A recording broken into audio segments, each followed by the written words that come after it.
What is variation? Variation क्या होता है? Let's understand that. आपने आई थिंक क्लास 8th में इस टॉपिक को करना शुरू कर दिया था. कॉम्पिटिटिव में आई ऑलवेज से कि आपके जो 8th 9th 10th क्लास का मैथ्स है, अगर आप वो अच्छी तरह करते हो तो कंपटीशन एग्जाम से बहुत हेल्प होती है. कैट तक के लेवल में आप इजीली आराम से क्वेश्चंस कर पाओगे. ना वेरिएशन क्या होता है? कहते हैं पहला वेरिएशन है डायरेक्ट वेरिएशन. वेरिएशन मतलब दो चीज़ें आपस में किस तरह रिलेट कर रही है. अगर एक इंक्रीज होती है तो सेकंड क्या डिक्रीज हो रही है, इंक्रीज हो रही है, सेम रहती है, मतलब उस पर इफेक्ट क्या है. सो कहता है direct variation is actually when an increase in one quantity, let's say y, results in a proportionate increase or decrease in the another quantity, say x, then the two quantities are the direct variation. मतलब अगर x increase होता है तो y भी increase हो रहा है, अगर x decrease है तो y भी decrease है. इसको बोलते हैं डायरेक्ट वेरिएशन है. ये they are related directly to each other.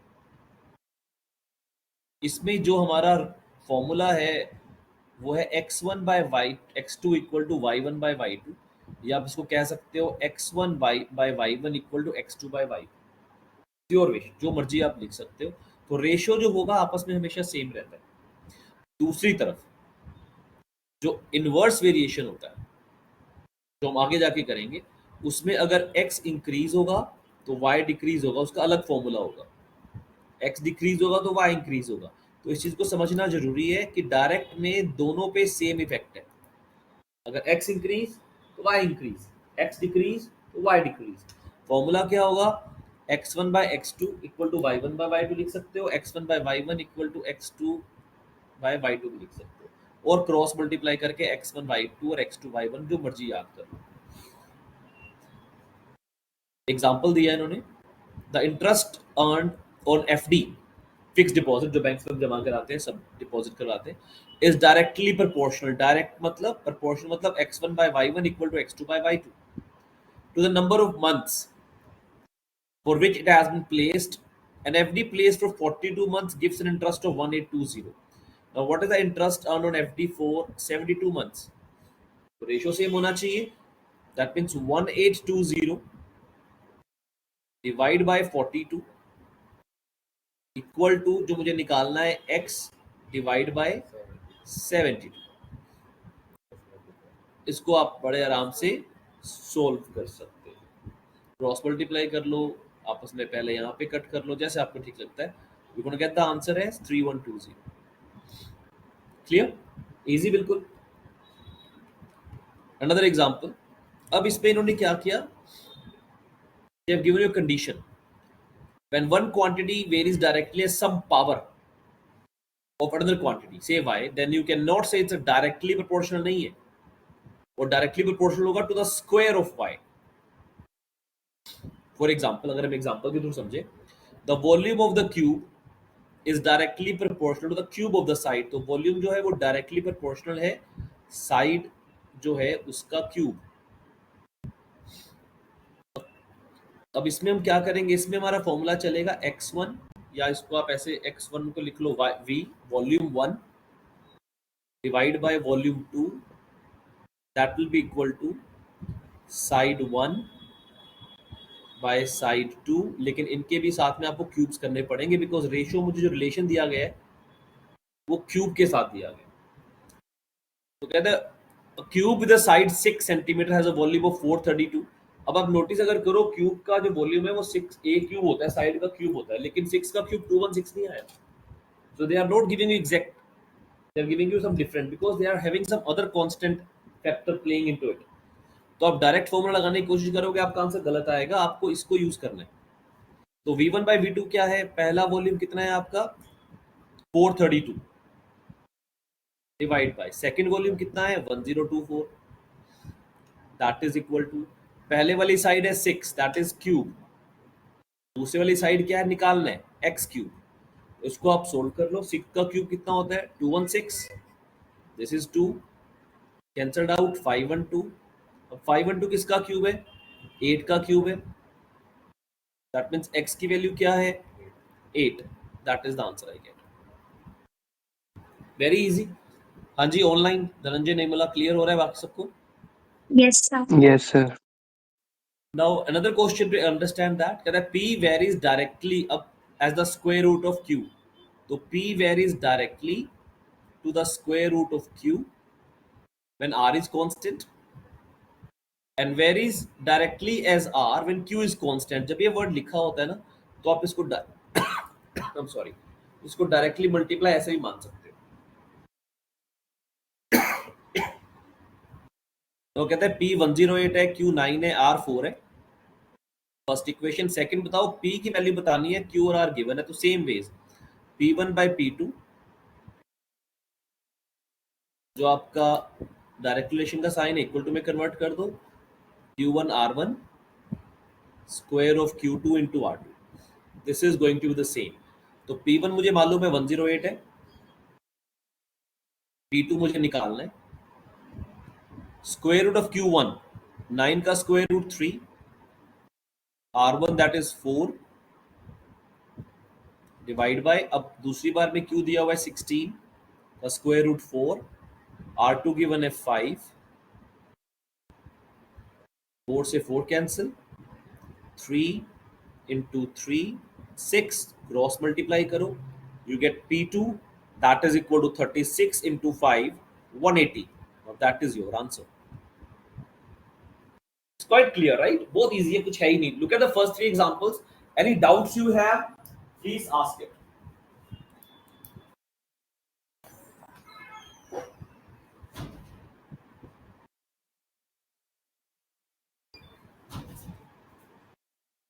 कोई डाउट नहीं किसी, क्लियर है हमें?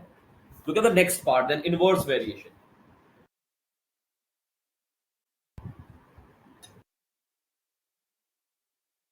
इनवर्स जो मैंने आपको पहले ही बताया था कि अगर x इंक्रीज है तो y डिक्रीज हो रहा है, या फिर x डिक्रीज है तो y इंक्रीज हो रहा है. इसमें क्या करते हैं, हम करते हैं x1 into y1 that is equal to x2 into y2, या फिर x1 by x2 that is equal to y2 by y1. अब देखो यहाँ पे पहले वाले में क्या था, x1 by x2 y1 by y2, यहाँ पे इनवर्स हो गया क्योंकि इनवर्स रिलेशन है, सीधा सा फंडा है. तो तीनों में से कुछ भी याद कर लो, आपकी मर्जी है, एवरीथिंग इज ओके, सेम ही बात है, कुछ फर्क नहीं है. Now let's understand this question once. कहते हैं if 40 identical machines are enough to build a car in 12 days, then how many machines are required to build the same car in just 10 days? अभी देखो उसने बताया नहीं मेरे को, inverse से डायरेक्ट है, खुद सोचना पड़ेगा. अब मेरे को खुद दिमाग लगाना है कि अगर 40 machines 12 days में बन सकती हैं और अगर मेरे पास 10 days बचे हैं तो मैं क्या करूंगा, मुझे x मशीन्स चाहिए, कैसे निकलेंगी? अगर डेज कम हो गए तो मशीन ज्यादा चाहिए, तो if days are decreasing machine has to be more, मतलब इनवर्स रिलेशन है, तो मतलब सीधा सीधा आप इसको सोल्व कर सकते हो. That is x1 into y1 that is 40 into 12 that is x into 10. So you get the answer as 48. मेरा आंसर हो गया. Easy.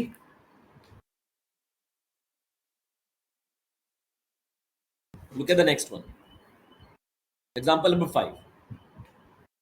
The consumption of juice is inversely proportional. अब दिया हुआ है कि कॉस्ट ज्यादा होगी तो कंजप्शन कम होगी, कॉस्ट कम होगी तो कंजप्शन ज्यादा होगी. Juice becomes 20% costlier. तो परसेंटेज डिक्रीज इन कंजप्शन क्या होगी? अब अगर आप लोगों को परसेंटेज का टॉपिक याद है, सेम चीज मैंने उसमें भी समझाई थी. इंक्रीज, अगर एक चीज इंक्रीज है दूसरी डिक्रीज है और ओवरऑल एक्सपेंडिचर सेम है, तो उसका एक फॉर्मूला गिवन था. अगर ये कॉस्टलियर हो रही है तो मेरा फॉर्मूला चलेगा x upon 100 plus x multiplied by 100. याद है? हाँ जी, do we remember this formula? इससे मेरा डिक्रीज परसेंट आ जाता था. याद है हमें, नहीं याद है? Yes sir. Same kind of question है, बिकॉज एग्जाम में थोड़ा ना पता है, लिखा तो ना आ रहा है कि मिक्सचर का क्वेश्चन है, वेरिएशन का क्वेश्चन है, एवरेज का है, प्रॉफिट लॉस, तो आपको आइडेंटिफाई करना है. तो आप इसको वहां से भी कर सकते हो. तो 20 by 120 into 100 1 by 6 100 by 6 that is 16.5 6-7%. That is my answer. I think very easy topic. बहुत easy है नहीं? Let's go for the next one. Now example number 6. X is inversely proportional to the cube of y. X जो है वो inversely proportional है cube of y. मतलब अब जो मेरी प्रॉपर्टी चलेगी वो क्या चलेगी, x1 इंटू वाई वन का cube that is equal to x2 into y two का cube. Now x becomes 8 times itself अगर चेंज कर दे, मतलब x1 को x मान लिया, y मेरा y क्यूब हो गया. अब x 8 टाइम्स हो गया तो 8x हो गया. अब मुझे नए वाला y बताना है, मतलब कैपिटल Y लिख लेते हैं y2 को. तो how will I solve it? x से x कैंसिल हो जाएगा. This I can write twice of y का whole cube because वो 8y cube आ जाएगा. That means y की जो वैल्यू है वो twice of नए वाला y है. मुझसे पूछा गया ratio of new to the original. New तो ये वाला है. तो if I find out y by y that is 2/1 और इसका इनवर्स जो आंसर होगा वो होगा 1:2 बिकॉज क्वेश्चन में मुझे पहले न्यू वैल्यू बतानी है. तो न्यू वैल्यू 1 है, ओल्ड वैल्यू 2 है, ओरिजिनल वैल्यू. तो आंसर हो जाएगा 1:2. 2:1 नहीं आएगा, ध्यान रखना. This is answer. इजी, समझ आया? Look at the next one. Yes. Good. Example number 7. The table below shows the time taken by a car to cover the 1200 kilometer distance between Mumbai and Delhi on different speeds. What would the value of x in the table? तो table में x की value बतानी है. अब अगर speed 8 है तो time 150 है, स्पीड 12 हो गई टाइम कम हो गया, मतलब इनवर्स रिलेशन है. स्पीड और बढ़ा दो 25 टाइम और कम हो गया, स्पीड और बढ़ा दो टाइम और कम हो गया. उन्होंने बोला ये टेबल में x की वैल्यू बताओ. तो if you find out x1 into y one मतलब स्पीड इंटू टाइम, हर बार डिस्टेंस सेम होगा because if I check 8 into 150 that is 15 into 8 120 1200. ये मल्टीप्लीकेशन 1200, ये मल्टीप्लीकेशन 1200 बिकॉज आपका डिस्टेंस का फॉर्मूला में तो यही होता है ना, स्पीड इंटू टाइम. तो डिस्टेंस मतलब 1200 है, सीधी सी बात है. स्पीड आपको निकालनी है, टाइम आपको मालूम है 20 है. So will get the answer x की वैल्यू 60 है. That is the answer you get. Quite simple idea. x1 y1 into x2 y2 करके भी कर सकते हो, जैसे आपको ठीक लगे. Till 7 are we clear? If yes, let's move to the mixed question, जहां पे आपको डायरेक्ट और इनवर्स एक ही क्वेश्चन में मिक्स होने वाले हैं. Till 7 are we clear? Yes, sir. Even Yes, sir. okay. So let's go the joint one. मैं सीधा क्वेश्चंस पे आ रहा हूँ बिकॉज बाकी सब तो कहानियां हैं. प्रैक्टिकल नॉलेज जो है, जो प्रैक्टिकल एग्जांपल्स हम करते हैं उससे कॉन्सेप्ट अच्छा समझ आ जाता है. और दो ही फॉर्मूला है इसके अंदर कि डायरेक्ट है तो x1 by y1 equal to x2 by y2, और अगर इनवर्स रिलेशन है तो x1 y1 that is equal to x2 y2. बस ये दो फॉर्मूला चल रहे हैं और कुछ भी नहीं है. इनको ही हम चेंज कर रहे हैं बार बार. Example number 8. The volume of a solid varies jointly with its height as well as the base area. तो वॉल्यूम का फॉर्मूला क्या होता है? Height into area. ये मेंसुरेशन टॉपिक में हमने किया होगा, मतलब डायरेक्ट रिलेशन. तो v1 into h1 into a1 that is equal to v2 into h2 into a2 आ जाएगा. The base area of solid S1 is 144, height is 8, volume is 1200, मतलब 144 into 8 into 1200. That should be equal to volume 2 into height 2 into a2. अब base area बताना है. Volume आपको given है 3900, height आपको given है 12 and you have to find out the base area. Let's say b. 0 से 0 cancel, 12 से 12 cancel. Now what do you get? 39 किस पे कट रहा है? Base will be 144 multiplied by 8 divide by 39. इसको आप सॉल्व करोगे and you will get the answer.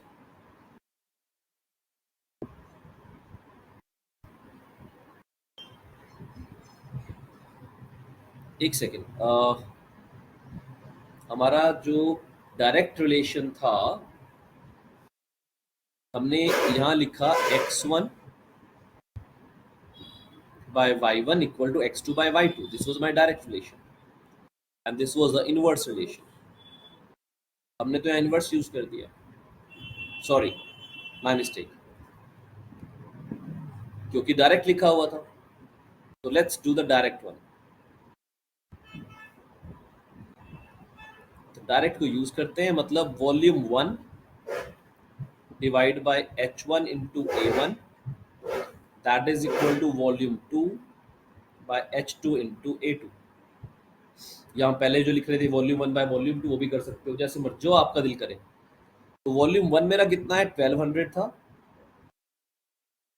Divide by height मुझे गिवन थी 8 एंड एरिया मुझे गिवन है 144. That is equal to volume 2 मुझे गिवन है that is 3900 divide by height मुझे गिवन है 12 और एरिया मुझे निकालना है. Now I will solve it. 12 into 12, इस 12 से 12 गया, area will be 39 into 8 cross multiply हो रहा है. 8 into 9 72, 7 remainder, that means 312. That should be the answer. Just look at the calculation once. कोई डाउट है तो मुझे बताओ.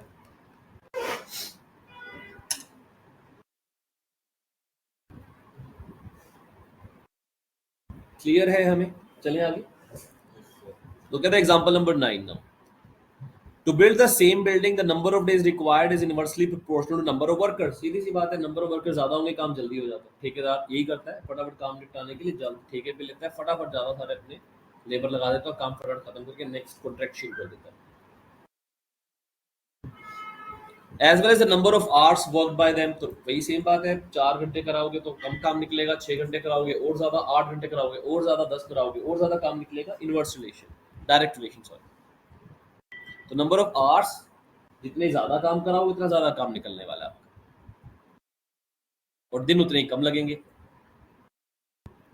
नाउ कहता है 8 men working 7 hours per day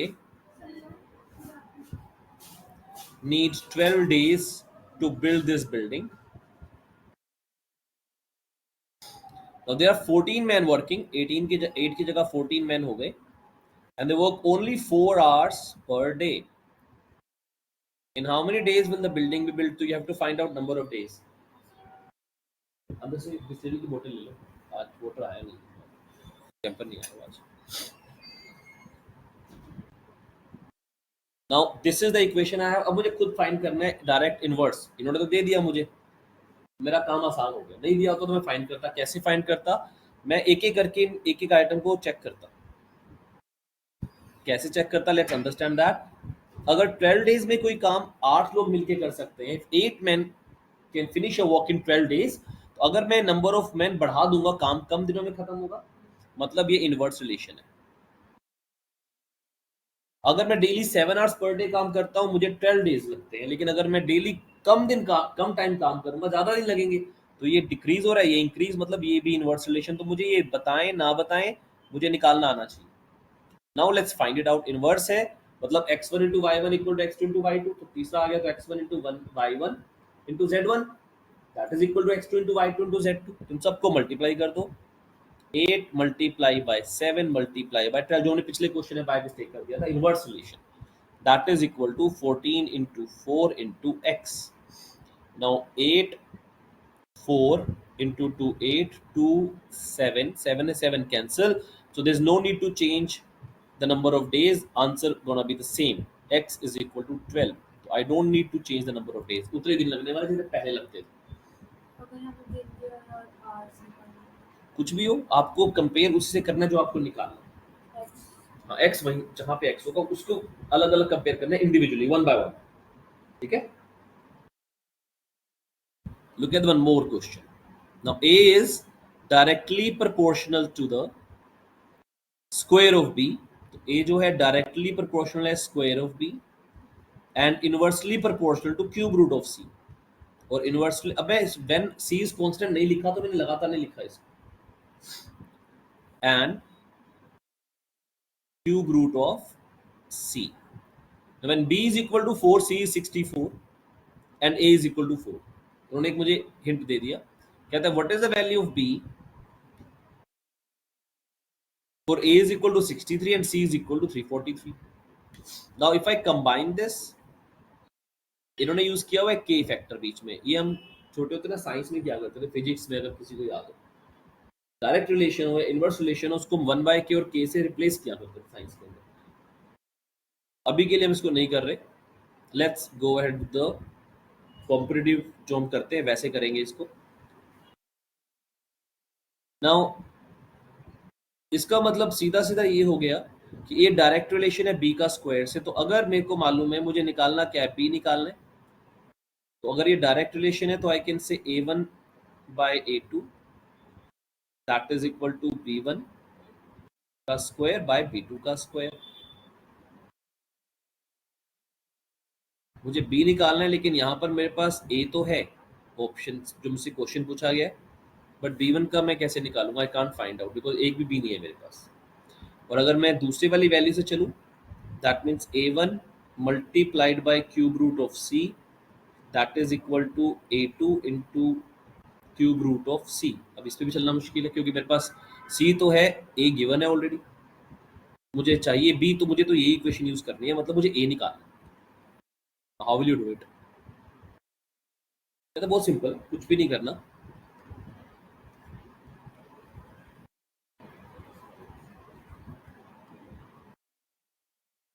हम इन्हीं रिलेशंस को मिक्स कर लेंगे. तो जैसे a is equal to k multiplied by b square by cube root of c, because this is definitely, again मैं वही साइंस पे जा रहा हूँ आपकी. हमने रेशियो जो हमारा डायरेक्ट प्रोपोर्शन का साइन है इसको हमने कन्वर्ट कर दिया इक्वल टू k में. Equal to k into b square by cube root of c कर दिया. अब पहली इक्वेशन में मैंने इन सारी वैल्यू रख के k की वैल्यू निकाल लेनी है और उसी को मैं सेकंड वैल्यू में पुट कर दूंगा. ये मेथड आप पिछले जितने क्वेश्चंस किए हैं उसमें यूज कर सकते हो, तब भी कोई टेंशन नहीं है. हाँ जी, नहीं हटाए कुछ नहीं, अभी हमने इसको यूज करना है. a मेरे को 4 गिवन है that is equal to k, b का स्क्वायर, b गिवन है मुझे 4 दैट इज 4 का square 16 and then c given है 64, 64 का क्यूब रूट होता है 4. तो 4 4 4 4 मतलब k की वैल्यू है 1, उससे फर्क नहीं पड़ रहा. नाउ मुझे इसी इक्वेशन में अगर b निकालना है तो a मुझे मालूम है कितना गिवन है 63 that is equal to k की वैल्यू 1, b स्क्वायर निकालना है divide by cube root of 343 that is 7. So that means b square is equal to 7 into 3 21, 2 remainder 441. Now b कितना बनेगा, square root of 441 that is 21. So that is answer what I get. बस answer आ गया. एक बार देख लो इसको अच्छी तरह, just understand this carefully. 441 कहता है क्रॉस मल्टीप्लाई.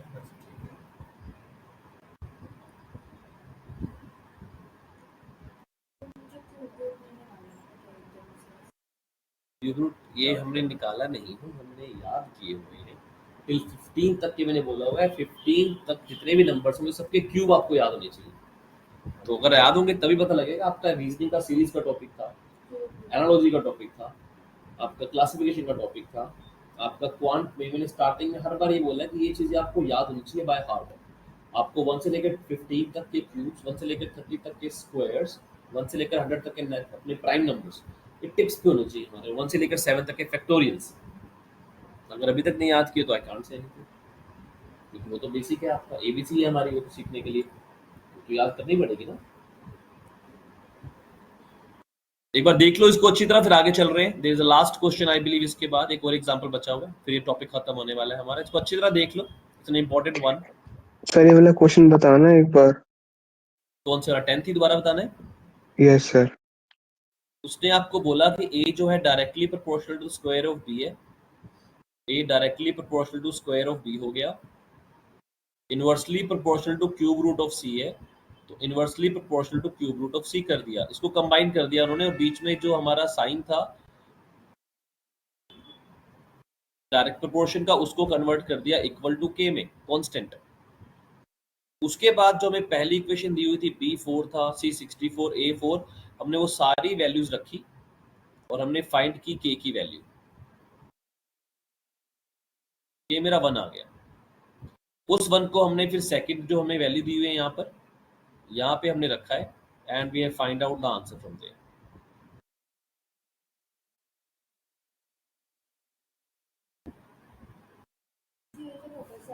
ओके सर, आगे समझ। क्यूब का 343 7 का हो गया ना, 7 का क्यूब इक्वल 343, तो उधर जो आपका क्यूब रूट है ना लेफ्ट हैंड साइड पे, राइट हैंड जाएगा तो वो क्यूब हो जाएगा, अगर वो क्यूब होगा तो राइट हैंड जाके क्यूब रूट हो जाएगा। ठीक है, are we clear on this? Yes, sir. Okay, let's go ahead on the next question, the variation by parts. This is kind of linear equation question जो आपके आते हैं, algebra का basic है। A library gives membership using a combination of registration charges and rate per book। तो एक तो आपके रजिस्ट्रेशन चार्जेस है, एक रेट पर बुक है, इसको मिला के टोटल कॉस्ट बनती है जो भी आपको पे करना होता है। Every member has to pay fixed monthly charges irrespective of how many books he takes. For each book he has to pay a constant rent. Summarily 13 books and pays 165। तो टोटल कॉस्ट आया 165, उसको वही लिखते हैं, right hand side लिख लेते हैं। तो रजिस्ट्रेशन चार्जेस मुझे नहीं पता, let's say that is x, और रेट पर book let's say that is y। So 13 books का होगा 13y, that is equal to 165 rupees. निकत rent out 21 books and he pays 40 rupees more. अभी x तो सेम का सेम रहेगा, that is equal to 40 rupees more, मतलब 205 rupees पे किए। या मैं सीधा सीधा कह दूं कि 8y that is equal to 40, क्योंकि उसने मुझे लिख के दिया। तो मतलब y इज इक्वल टू 5, तो मेरा रेट पर बुक जो रेंट है वो 5 रुपीज है। नाउ कहता है प्रशांत ने 250 रुपीज पे किया, how many books has he taken. अगर मेरा y 5 है तो आई कैन राइट 13 इंटू 5, ये 65 हो गया। दैट मीन्स x क्या होगा 65 और 165 का डिफरेंस, और जो रेट जो रजिस्ट्रेशन चार्जेस है फिक्स्ड चार्जेस है वो 100 रुपीज है। नाउ अगर 250 रुपीज बनाने हैं तो कैसे बनेंगे, 100 प्लस y का मुझे निकालना है into 5, that is equal to 250 rupees। That means 5y equal to 150। That means y is equal to 30। तो उसने 30 बुक्स रेंट पे लिए, दैट इज द आंसर। बहुत इजी है, कुछ है ही नहीं, ये आसान था, मतलब बाकी टफ था, पिछला वाला भी काफ था पिछले कोई बात नहीं, एक बार देख लो सारे एग्जांपल्स।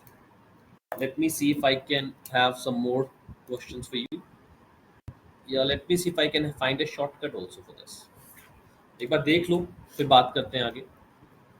अगर थोड़ा टफ लग रहा है, let me make try to make it easy for you.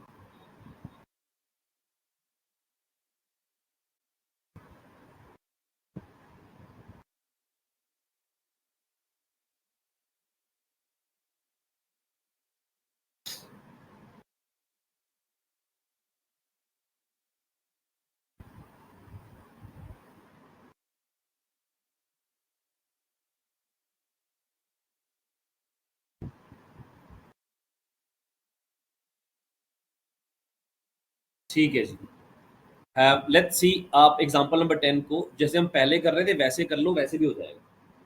ये तो मैंने आपको इनका वाला समझाया ना लॉजिक, अब वैसे ही कर लो जैसे हम पहले कर रहे थे। Let me come up with another page. चलो जी, अब जो मेरा वैल्यू आई थी वो आई थी a is directly proportional to b square divide by cube root of c, यही था। तो इसको अगर मैं करना चाहूँ, क्या मैं लिख सकता हूँ a1 बाय b1 square multiplied by cube root of c 1, that is equal to a2 into cube root of c2 divide by b2 का, मतलब जो हम पहले कर रहे थे वही सेम टू सेम। ठीक है, अब a1 की वैल्यू कितनी है, दैट इज 4, c की वैल्यू कितनी है 64, तो 64 का क्यूब रूट हो गया 4, एंड b1 का स्क्वायर, b की वैल्यू कितनी थी 4 थी, 4 का square 16, that is equal to, अगले में a2 कितना दिया हुआ है 63,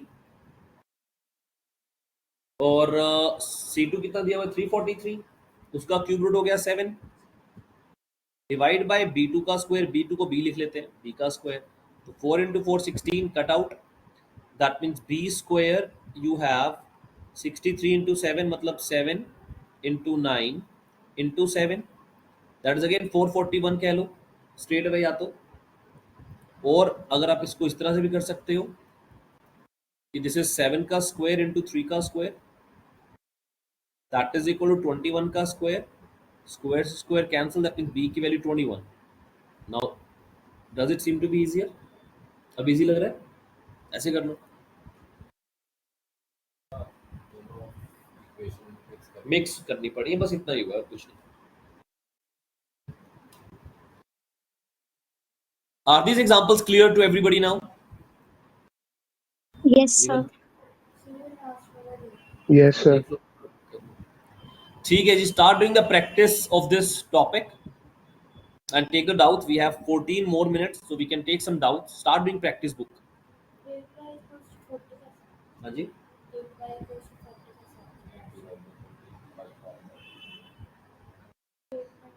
8y, आपकी 8 एक्स्ट्रा बुक्स लिया आपने, 8 एक्स्ट्रा बुक्स का मतलब क्या हुआ, 8 इंटू वाई रेंट एक्स्ट्रा पे करना पड़ेगा, 8y that is equal to 40, y equal to 40 by 8, ठीक है? ठीक है जी, start doing practice, take your doubts.